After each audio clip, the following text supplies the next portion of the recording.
bizni dafinimizga borgan insonni oxirgisini qadami qabrimizdan 7 qadam uzoqlashlik bilan qabrimizdan bir darcha oshilarda Allohning ikkita farishtasi keladi. Uni xohlaymizmi?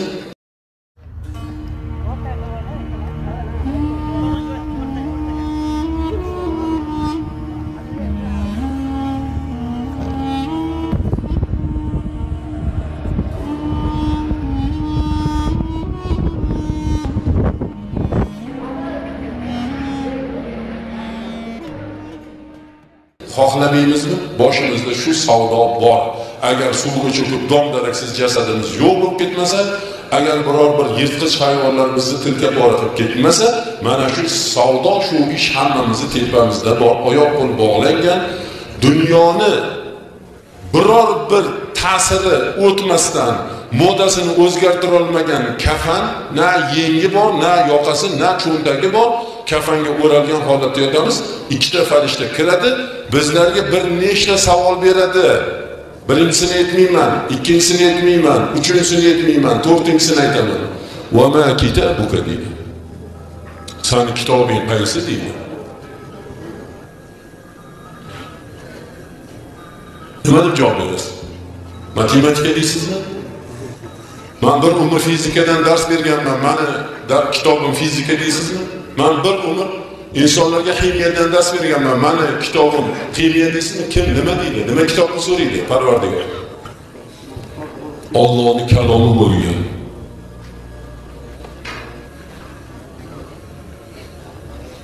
Hudan lil muttaqin. Muttaqinlarni, taqvodor bandalarning hidoyat manbai bo'lgan. La rayba fi. Biror bir shubha yo'q. Allohning kalomi ekanligiga zarracha shubha yo'q bo'lgan zalikal kitob, bu kitob mana shu Qur'on haqida so'raydi. Har qabrimizda turibmiz, farishta kelyapti-da, so'rayapti. Kitobing qaysi deyapti. Nima deysizlar? Kitobim Qur'on deysizlarmi? Kitobim Qur'on deyish oson emas bu. O'zidan o'zi kelmaydi. Qur'on, kitobim Qur'on deyishlik uchun biz Qur'onning tarixini bilishimiz kerak. Qur'oni Karim qachon nozil bo'ldi? Kimga nozil bo'ldi? Qayerda nozil bo'ldi? Bu Qur'oni Karim ichida nechta sura bor, nechta oyat bor? Bu Qur'oni Karimga vaqtida biz vaqt ajratib, mana hozir video rolikni ko'rdinglar. Ko'z deyiladi. Ko'z ne'mati. Ko'zimiz ochiqlik paytida bugun biz Qur'oni Karimga bir ozgina e'tibor qildikmi? Uyimizda yil 12 oy davomida turgan Qur'onni bir marta ochib o'qib ko'ryapmizmi?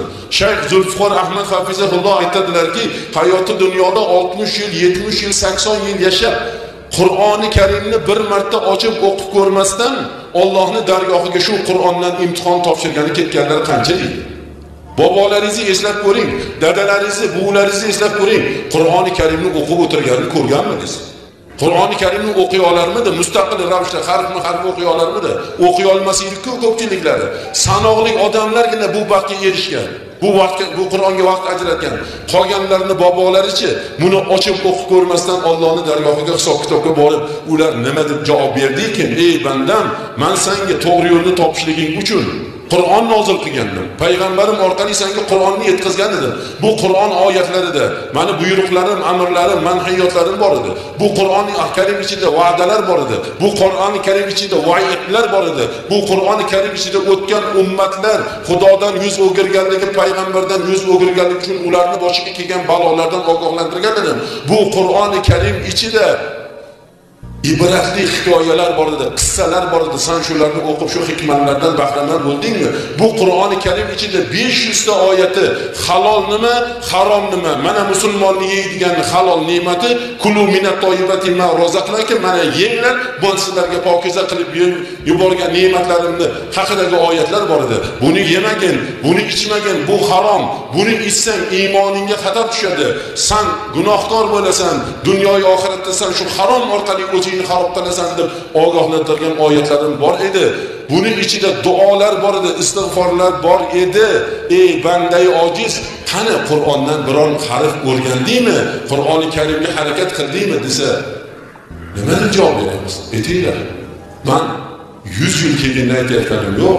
100 yil ichida mana shu yerdagilarni bittamiz qolmasdan mana shu savdoga tutilamiz. Birimiz ertagadir, birimiz shu oydir, birimiz mana 2020-yilning avvalgi oyidadir, balki yarmi, balki oxiriga yetmasmiz.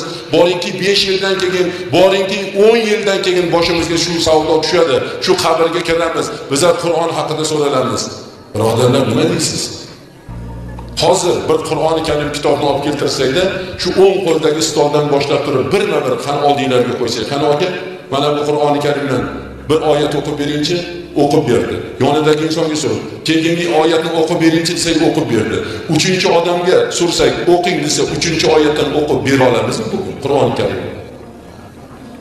Bizlar Qur'oni Karimni o'qish yaqda tursin, unga vaqt ajratish qayda tursin, namozlarda, ehsonlarda qorakalar sal uzunroq o'qib qo'yish yuragimiz qilyapti-ku. Juma namozlarda namoz tugagandan keyin tilovat boshlanishligi bilan Qur'on o'qilyapti. Gurullab orqaga qarab chiqib ketyapmiz-ku. Bizlar qanaqa Qur'onga javob beramiz? Qanaqa javob beramiz? Qani aytinglar birodarlar. Yoki ichingizda bormi? Ertaga dadangiz o'tib qolsa, o'zimiz o'tib qolsak, olib borib qabristonga qo'ygandan keyin bizni yedirgan, ichirgan katta farzandlarimiz, o'g'illarimiz qor aka. İltimos sizdan. Shu meni dadam bo'ladilar. Dadam meni yedirib ichirish, katta qilib meni tepamdagi hamma haqlarni ado etish barobarda menga kalomini ham, Qur'onni ham o'rgatgan edi. Iltimos qor aka, Sura-i Mulkni men o'zim o'qib bera oling deya olamizmi? Otasi o'lganlar, otanglar uchun Sura-i Mulkni o'qidinglarmi? Mayitlar uchun Yosinni o'qinglar dedilar. Dafn qilib bo'lingandan keyin, hamma qabristondan ketgandan keyin o'zingiz sizga boqqan, qiynalib lochangallab ketmon chopib boqqan otangiz uchun, oq sut bergan onangiz uchun o'tirib, qani ukalar kelinglar deb qabr atrofida o'tirib, loqal otanglarga, loqal onanglarga Yosin surasini o'qib berdinglarmi? Yo'q, birodarlar, qani Urgut tumani bor, Samarqandning Urgut tumani bor. Mana shu yerda mana qorakamiz guvohlar, to'y egalarini 12 yashar davolari bor ekan.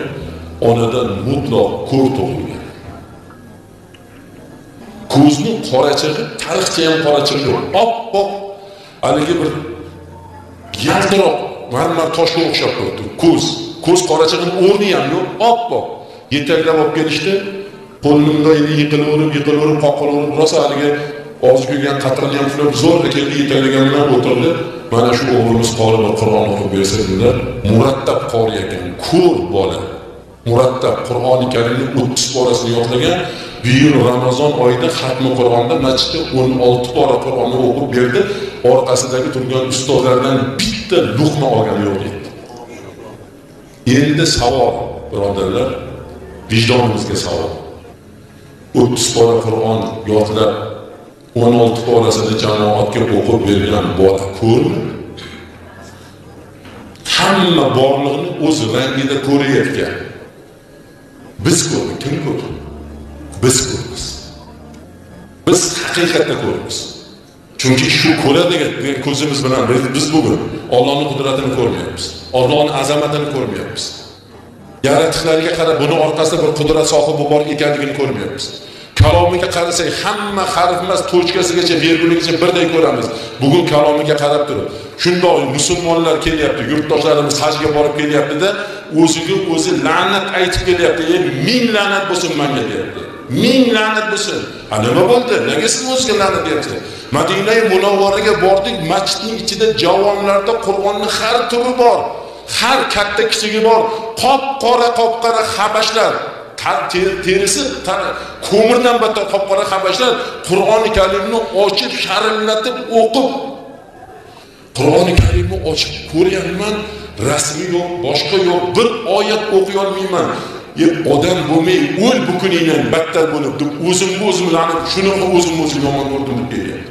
Erta biz borsak, Madina-i Munavvaraga kirsa, Qur'oni Karimlar javonda taxlanib turibdi-yu, biz o'zimizcha odam o'rnida ko'rmagan o'sha habashlar, qop-qora negerlar kalomini sharillatib o'qib turib duo qilsa, Rasulullohga hadoya qilsa-yu, biz oppoqtani chiroyli surati bo'lib Qur'oni Karimdan bir oyat o'qimasak, u habashni oldida kimmiz o'zi? Nimamiz o'zi?